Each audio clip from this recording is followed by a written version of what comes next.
It's Locked On NBA, and today we're going to be talking Toronto Raptors, a team that I think is being a little bit underrated heading into this season. We're going to talk to Sean Woodley of Locked On Raptors about the prospect of this team back at home for the first time in 2 years. See what they can do. It's all coming up. Stick around. You are Locked On NBA, your daily NBA podcast. Part of the Locked On Podcast Network, your team every day.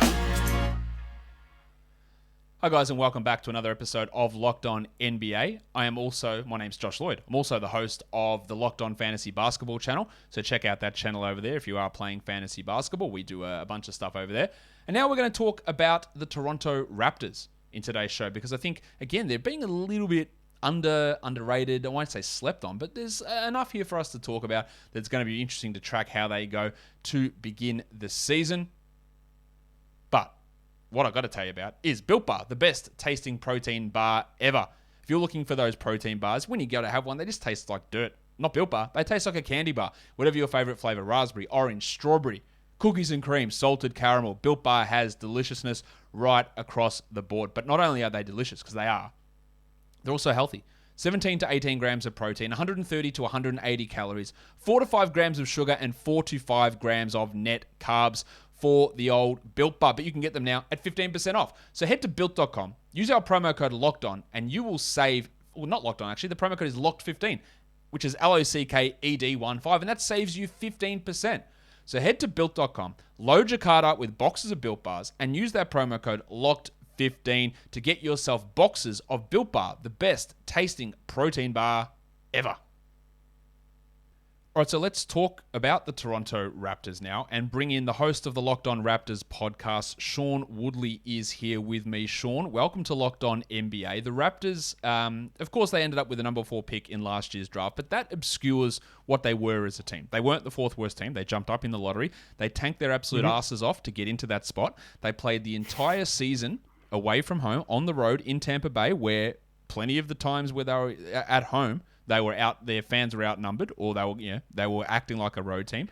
And people are just expecting that, Messiah's just rebuilding now, and they're just turning a new leaf, and they're going to be tanking again this season. People aren't giving them, I guess, much credence to get back into being a playoff team. Are people wrong in that respect? Yeah, I think so. I think they, all the reasons you pointed out, it's weird because it seemed like last season everybody kind of agreed, like, oh yeah, this is a fake Raptors season. None of this really holds any water. And then the offseason comes and it's like, oh, actually, maybe the Raptors were bad. And it's kind of like a retroactive kind of changing of what we thought about the team at the time.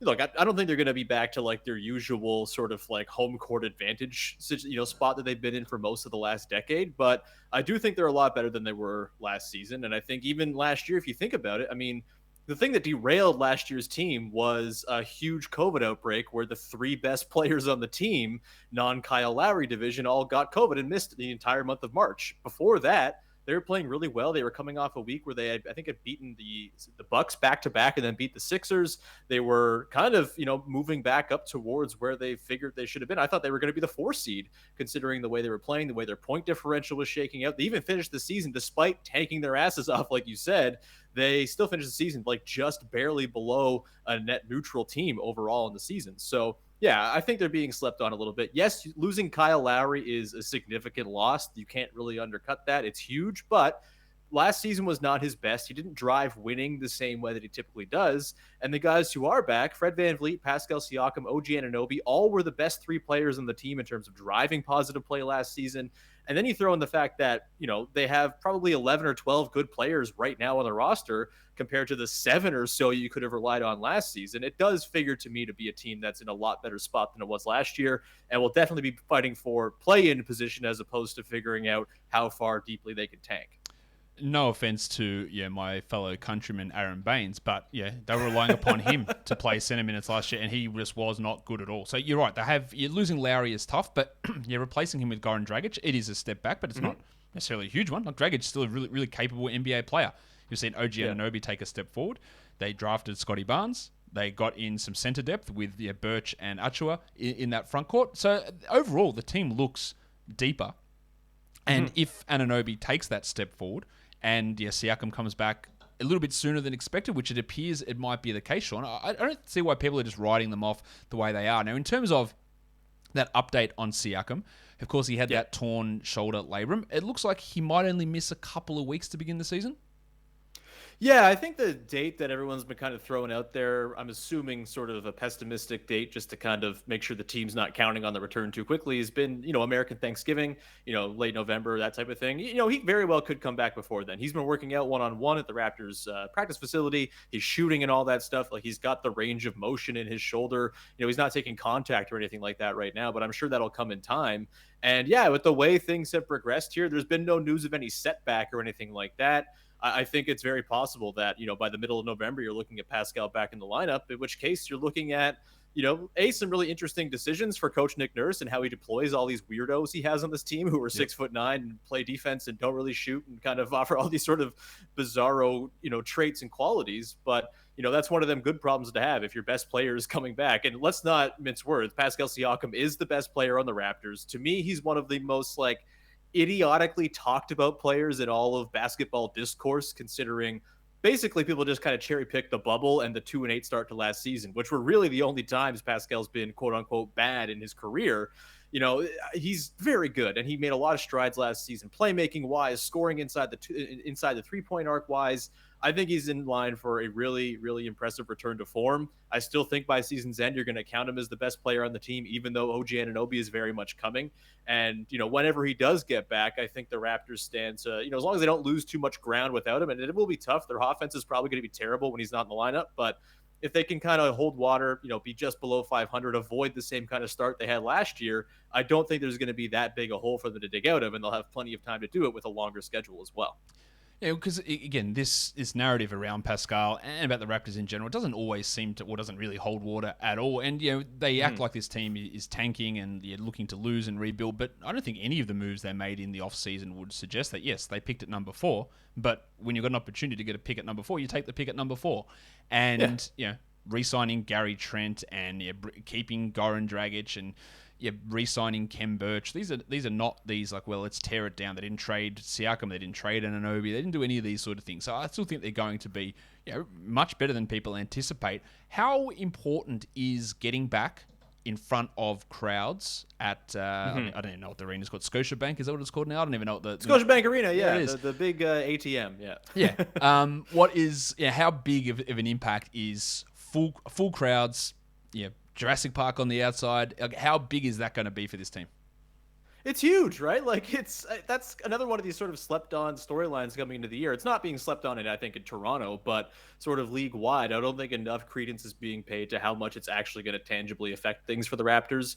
I mean, what was the story about Toronto over the last 7-8 years while they were a playoff team? It's one of the best crowds in the NBA. On Wednesday for the home opener against Washington, I imagine it's going to be absolutely bananas, and I think that's going to carry right on through. People have missed this team. They've really, really kind of felt the distance, and I think it's going to be just an absolute huge boost. Not to mention, last season, they held out hope that they'd be able to play in Toronto till basically the last possible minute. It was 2 weeks before the season when it was declared, okay, yes, they're playing in Tampa. Most guys didn't even have houses to live in when the season started. They were practicing in a hotel ballroom the entire year. I just think kind of knowing from day one, okay, we're in Toronto, we can move our stuff here, we can find places to live, we can get back into our routines well before the season starts. That's going to, I think, lead into a probably better start for the team as well than the 2-8 start they had last season. It's just, it really is tough to understate. It's going to be massive. And just to your point earlier about the tanking thing, the Raptors tanked because, fortune went so badly against them last year that they were kind of forced into it. And they were still fighting until the last few weeks to maybe get one of those play-in spots as well. They didn't tank because they want to. This is not a franchise that tanks because it wants to. What it's going to do is hope they can ride the wave of being back home and having a deeper roster, work on the development side of things, have some internal growth. And, even if they're not a top of the East team this season, they're working towards something. And that something is probably trading all of their really good players at some point for even better players down the line, because they have a million, movable contracts, a lot of, easy salaries to throw into deals. And I think being at home is really going to kind of spur them on. Had they been in Tampa again this season, I think it's possible that you look at it as, okay, maybe they're going to tank again just because of all of the sort of heartache and the hardship that it causes. But I don't think that's going to be the case this year. I think coming home is really going to kind of power them to probably a surprising season akin to most of the seasons from the last 7 or 8 years, where the Raptors basically universally have hit their Vegas over by a mile.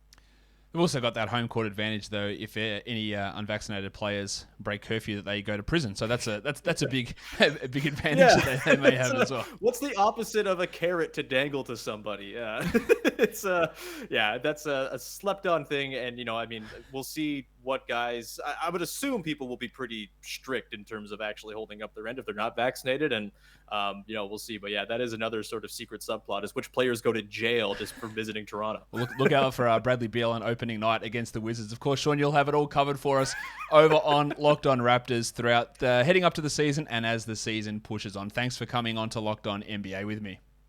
Anytime, Josh.